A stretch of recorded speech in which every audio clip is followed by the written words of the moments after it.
जय श्री राम दोस्तों। बस कुछ ही दिन में अयोध्या के राम मंदिर में प्रभु श्री राम की प्राण प्रतिष्ठा हो जाएगी। एक ऐसा दिन जिसका इंतजार सभी भारतीयों को पिछले 500 सालों से था। एक ऐसा दिन जिसकी लड़ाई में न जाने कितने भारतीयों ने अपनी जान गंवाई है। आइए उन सभी के बलिदानों को याद करते हुए राम मंदिर बनने तक की कहानी को जानते हैं इस वीडियो में।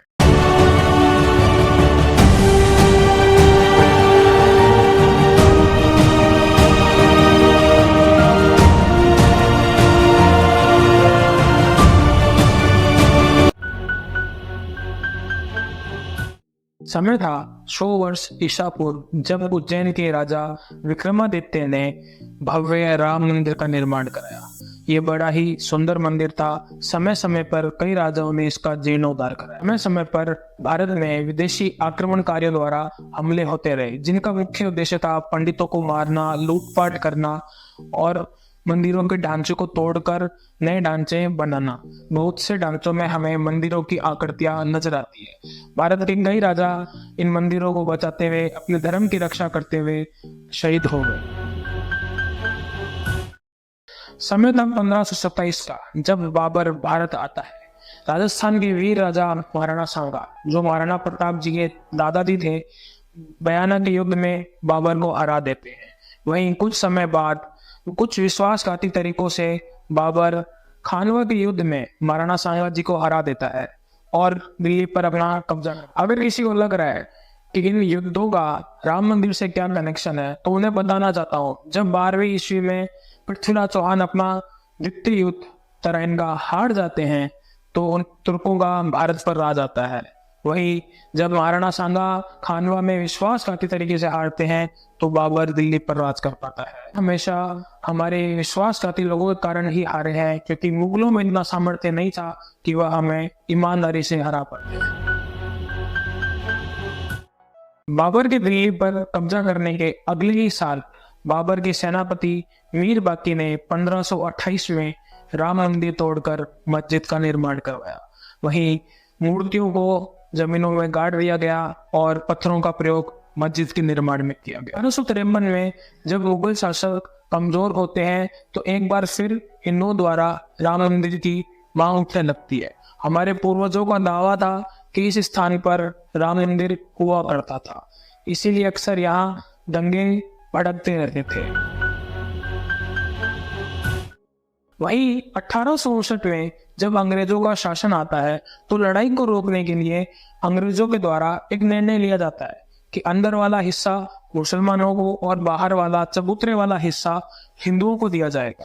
1885 में महेंद्र रघुवर दास फर्स्ट टाइम चबूतरे के ऊपर छत की मांग करते हैं, जो पूरी नहीं होती है और कुछ समय इसी प्रकार हमारा चलता रहता है।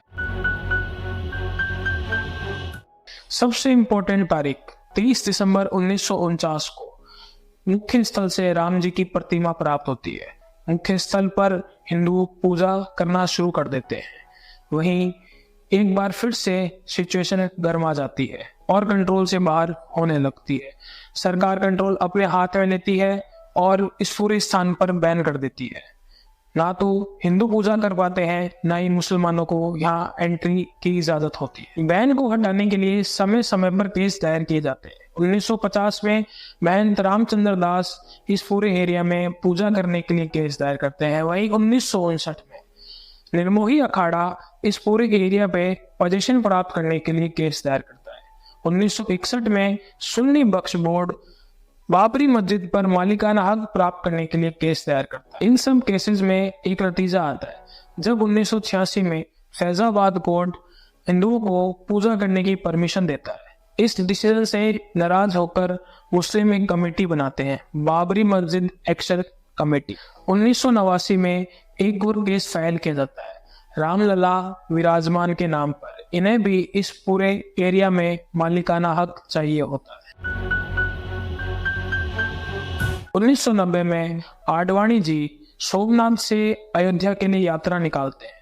वहीं आडवाणी जी को बिहार में गिरफ्तार कर लिया जाता है। मामले को गर्माता देख 1991 में यूपी की कल्याण सिंह सरकार इस पूरे एरिया का पोजीशन अपने हाथ में ले लेती है। फिर वह तारीख आती है 6 दिसंबर 1992, जब लाखों की संख्या में कार सेवक बाबरी मस्जिद को तोड़ देते हैं। वहीं दो कोठारी बंधु सबसे पहले इस मस्जिद की जगह पर भगवा लहराते हैं। मामला बहुत गर्मा जाता है और भारत में दंगे भड़कना शुरू हो जाते हैं। इसके बाद 2009 में सेंटर में बीजेपी की सरकार बनती है। पीएम अटल बिहारी वाजपेयी एक अयोध्या विभाग की शुरुआत करते हैं, जिसका मुख्य उद्देश्य हिंदू व मुस्लिमों में बातचीत करवा के इस मुद्दे को हल करना था। अप्रैल 2002 में इलाहाबाद कोर्ट में 3 जजों की एक बेंच डिसाइड की जाती है, जिस बेंच में यह निर्णय लिया जाता है कि एएसआई इस पूरे एरिया की खुदाई करके रिपोर्ट सबमिट करेगा।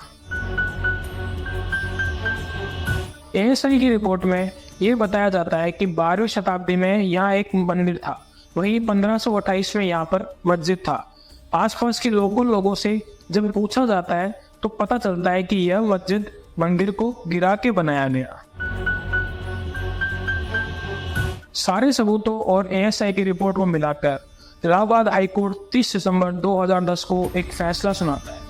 इस फैसले में रामलला विराजमान निर्मोही अखाड़ा और सुन्नी वक्फ बोर्ड को इस एरिया को 3 बराबर भागों में बांट दिया जाता है।